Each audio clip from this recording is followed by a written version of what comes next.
Hey guys, Veteran Outdoorsman here.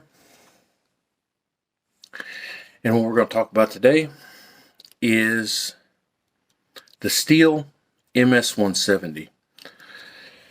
You're going to hear a lot of things on the internet about the 170. A lot of guys, mostly the pro guys, and I understand that.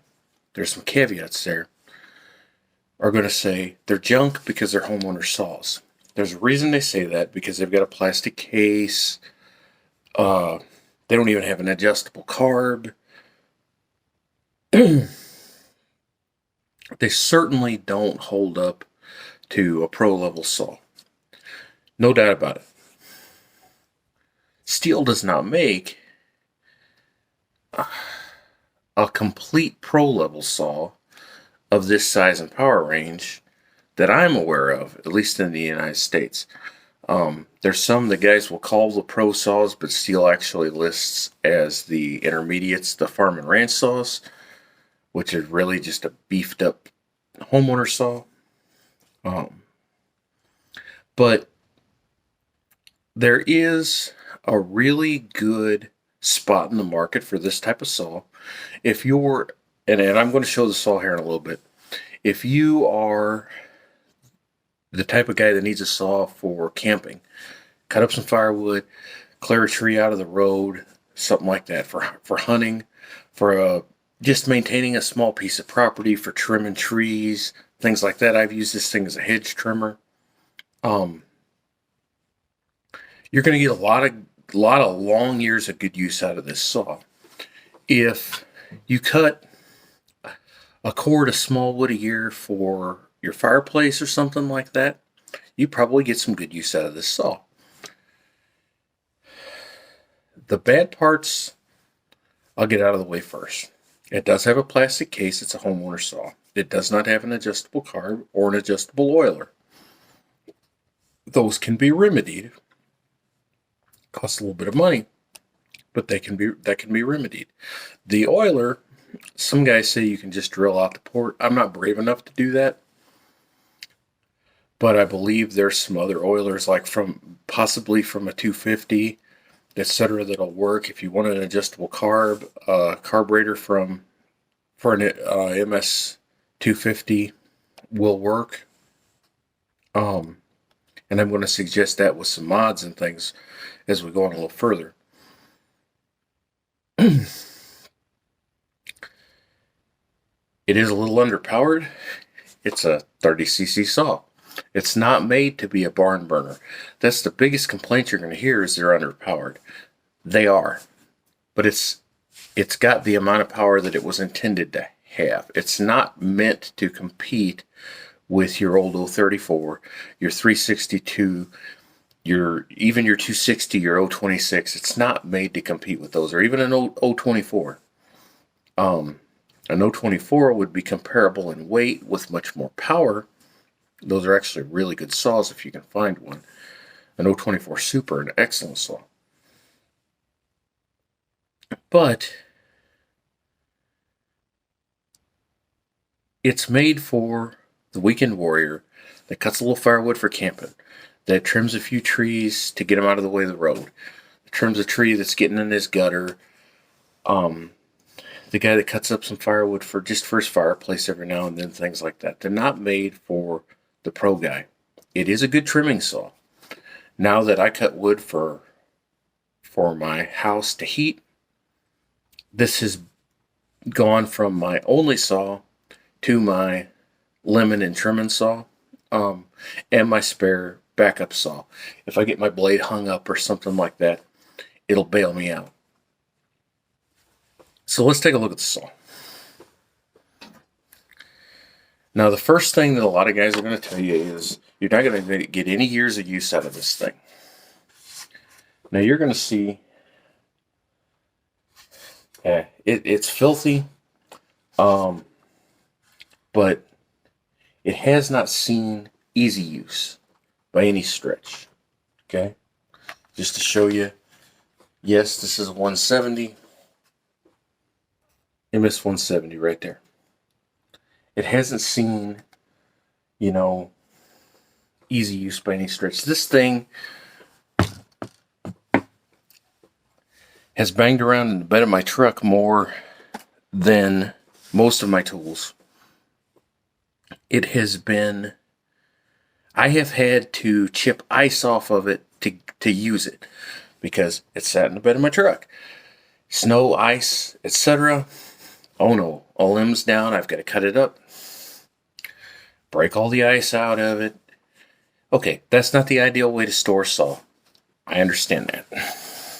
100% understand and agree with that. 100%.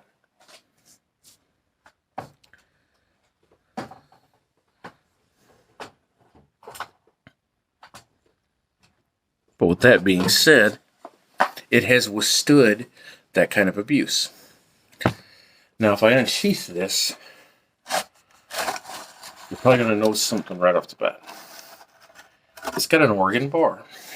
One thing I did not like about this saw, and I rectified it pretty quickly, was it came with an 043 gauge steel bar. Not a bad bar.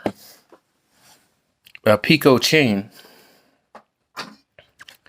And it had, for what I felt for that size saw, it just had an undue amount of stretch. And I really just didn't feel like it cut the way it should. I put the Oregon bar 50 gauge, 050. An Oregon chain on it. It's still a safety chain. It is a semi-chisel, not a round chain. It's a semi-chisel. And it really livened up that saw. It throws chip much better. Part of that because it's a semi-chisel. It's still a safety chain. It's got 2 rakers. But semi-chisel. Part of that because it's at 050. The biggest thing about that is it doesn't stretch near as much anymore. Now this is the type of saw that if you bear down on it, you can stall them out. I've even done that with a 180, which is a little bit more power. But it's not made for bearing down on. It's made for cutting stuff, size of your arm or smaller. Now with that being said, I have cut... This has a 16-inch bar. I've cut trees probably 30 inches in diameter. For sure well over 20. I have felled trees that I had to double cut with this saw because it's the only saw I had. I cleared about an acre for a food plot out in the middle of the woods. I cut down a bunch of big oak and hickory trees. Was it the ideal tool for the job? No, it was not. But it worked. And I didn't complain about it. It was much better than having to cut it by hand or with an axe or something like that. It's been a really good saw. I've had this, I was trying to figure today, I've had it 5 or 6 years. Looks like I've had it 15 or 20. It's been a great little saw. It does have a plastic handle, which some guys will complain about, but even the Pro Series Stihls, to the best of my knowledge, have plastic handles. It doesn't have an adjustable carb, like I mentioned already. That can be rectified with a carburetor from a 250.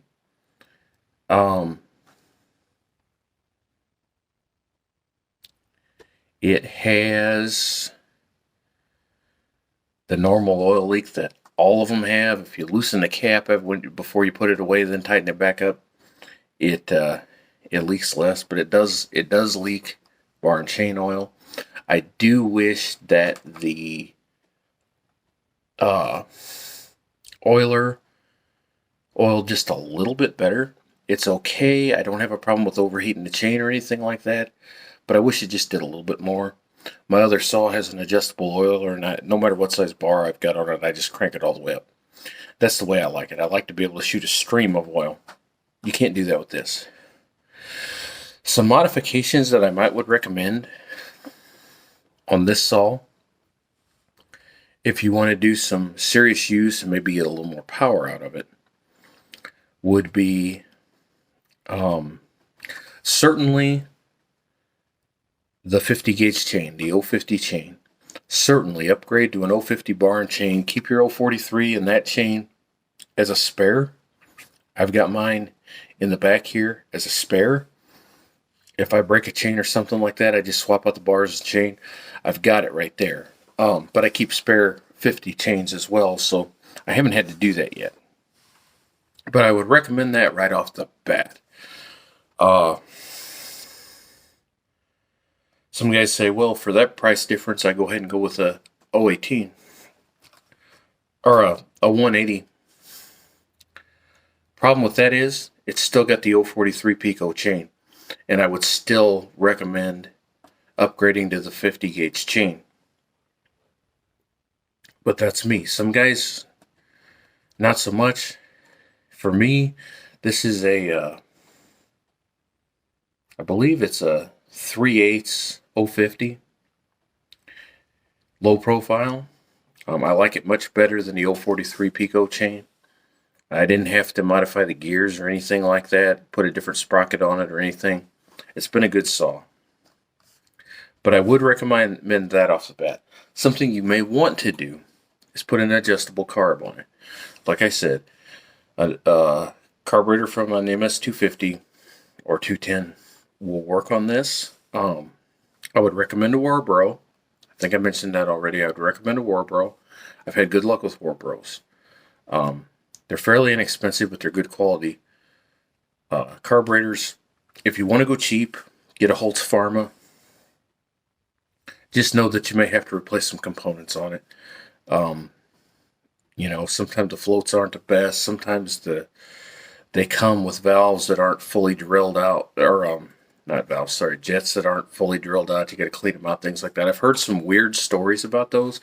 For the most part, they're okay. But if you're going to modify a brand new saw, go with a Warbro, something like that. And with that, then you could do a muffler mod. There's lots of videos out there. I don't do muffler mods. My thing with adjusting the carb or putting an adjustable carb would be to be able to tune it a little better. You can't tune this saw. What it is what it is. Gets to the next thing. A lot of guys are going to tell you, no matter what, run 40-to-1 oil ratio. More oil is better. There's a problem with this saw if you run 40-to-1. This saw comes tuned 50-to-1 for 50-to-1 fuel oil mix. And if you run 40-to-1, a lot of guys are going to tell me that I don't know what I'm talking about. If you don't believe it, that's fine. That's up to you. But listen to what I have to say. It will make sense. 40-to-1 has more oil, less fuel. 50-to-1 has less oil, more fuel. Okay? There's not a lot of difference. This comes factory tuned for 50-to-1. If you put 40-to-1, you're going to notice a little bit of difference in how it runs. The thing is,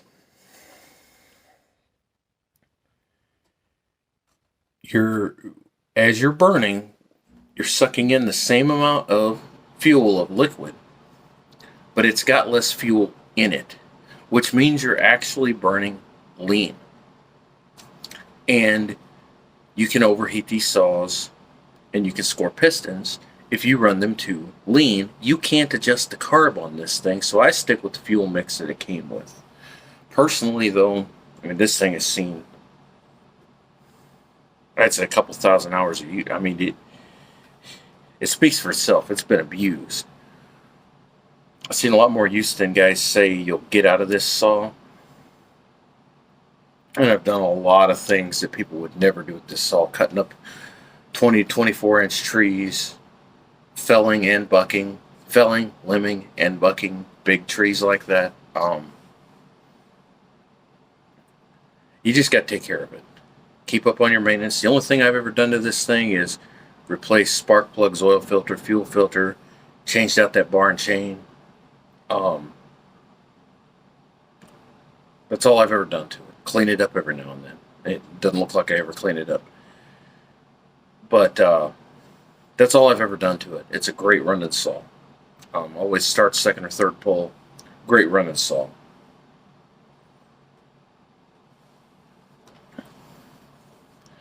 So I'd stick with 50 to 1. If you want to run 40 to 1, put an adjustable carburetor on it so you can tune it properly for that fuel mixture. If you're of the school of thought that the more oil was better, especially if you're going to run like 30 to 1, 25 to 1, that's really rich on oil. And it's not necessary with newer oils, but if you feel it is, do yourself a favor, put an adjustable carburetor on it so you can tune it for that. Different fuel oil mixtures need different tuning. It is not a pro level saw by any stretch. It would make a good limbing saw. It's a little heavy, honestly, for hanging on your side for climbing and things, in my opinion. But I've seen guys use saws like this, small Polands and things. To me, for the money, I paid $170. I think they're about $195 now, something like that. You can't beat this saw for the weekend warrior that's not gonna do a whole lot with the saw. Gonna use it for trimming some stuff around the house, cut the odd tree up here and there, cut some firewood for camping, cut a little bit of firewood for the fireplace.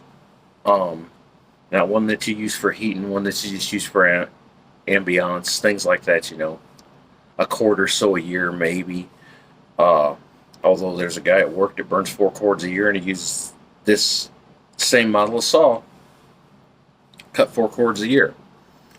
That's not going to sound a lot to the pro guys, but 4 cords a year for burning in this area, that's quite a bit of wood. So it is what it is. Is it underpowered compared to a bigger pro saw? Sure. For a saw in its niche, in its power class, it's right where it should be. Can you get a bigger homeowner style saw for the same price? Sure, because this is a Stihl. You can buy a Poland Pro 5020 for not a whole lot more money than this, and you get more saw power wise. You get a 20-inch bar. You can do more with the saw, but is it going to last as long? My experience with Polands is they run forever, but they have carburetor problems about every other year. I've ran a lot of Polands over the years. Those are the problems I've had. Nothing engine wise. Always had problems with the jets, with different things in the carburetor. Had to rebuild the carburetor about every other year. You plan on putting a carburetor kit in it every other year? That's fine. I haven't had to touch the carburetor on this thing. Now, the next time I fire it up, I'll probably have to rebuild the carburetor since I said that. But run good fuel, run high octane, 91 or better. I don't worry about the ethanol content because I run ethanol fuel treatment in my fuel, and I have not had any issues with 2 or 4 cycle engines as long as I ran ethanol fuel treatment. I usually put some sort of a stabilizer, usually seafoam, in it as well. I run the silver bottle Stihl oil, 50 to 1, and I haven't had any issues at all as far as running with this saw. And as you can see, it's set out in the elements, everything. It's a rough looking saw, but that thing purrs like a kitten. It's late. There's neighbors sleeping and whatnot, or I would start it up and show you. But it's a really, really good saw for the money.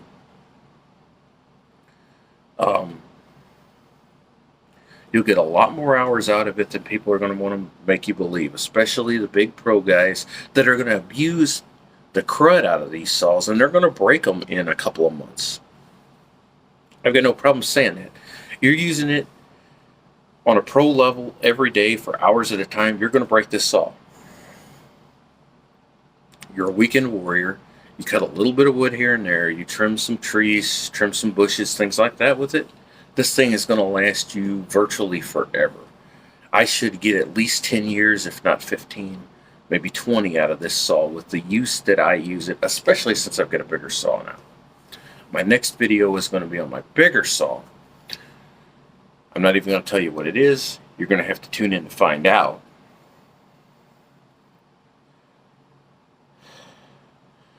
Some things that you may or may not like about this saw. It's got screw caps instead of flippy caps. I like that. Not because I've had problem with the flippy caps. I haven't. But it's just simpler. I like simple. It doesn't have a side oiler or side chain adjuster. It's got a front chain adjuster. I wish it had a side. My other saw has a side. As one of the first saws I've had with a side adjuster. I really like that. You can upgrade though. You can buy a side adjuster for this saw. You can buy a quick adjust. Some guys really like that. This one, you've got to loosen the nuts, tighten the screws, tighten the nuts back up. But I've got no problem with that. It doesn't have a place to hold a scrunch, although you can rig something up. I've seen guys just use a bungee cord or something, put them on the handle, whatever.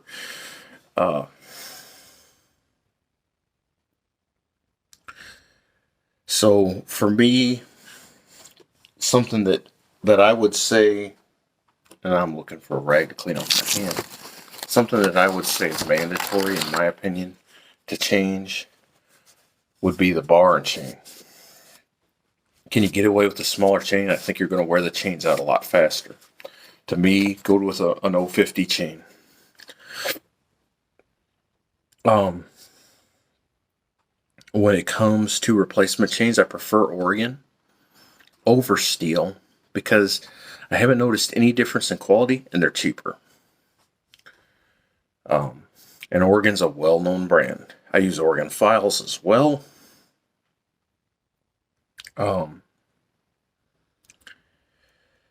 They don't come with a case. Most Stihls don't. They just come with a sheath for the bar.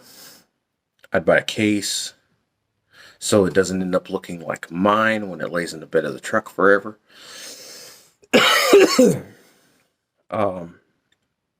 One mod I don't recommend, a lot of guys say they do it and they get a little more power.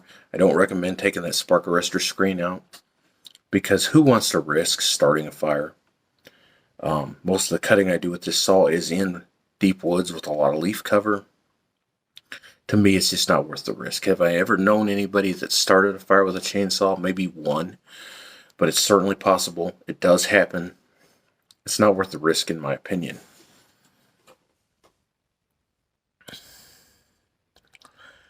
It's a good saw. It's at a good price point.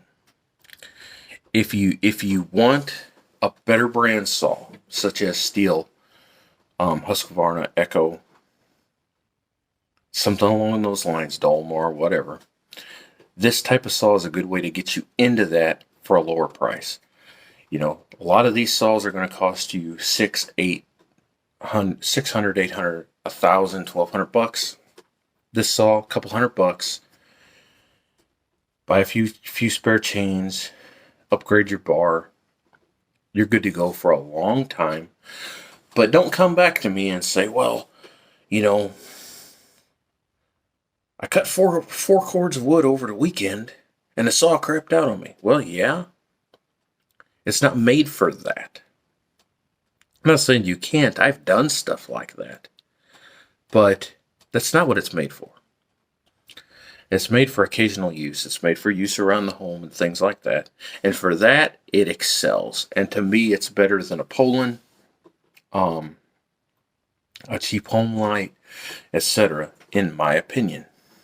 I really like the saw. I think you ought to give it a try if you're looking for a small saw, 16-inch bar, 14-inch bar, 12-inch bar, something in that range for occasional use, for trimming some trees around the house, for cutting a little bit of firewood, 1, maybe 2 cords a year, over a span of time, cutting some firewood for camping, keeping in your truck when you go hunting in case a tree's in the road, things like that. It's great. throw in your camping box, whatever. It's great for that type of stuff. So this has been Veteran Outdoorsman. I hope you enjoyed the video. I hope you got something out of it. That saw has been beat to death, and it runs great. And I love it. God bless y'all. We'll see you in the next video.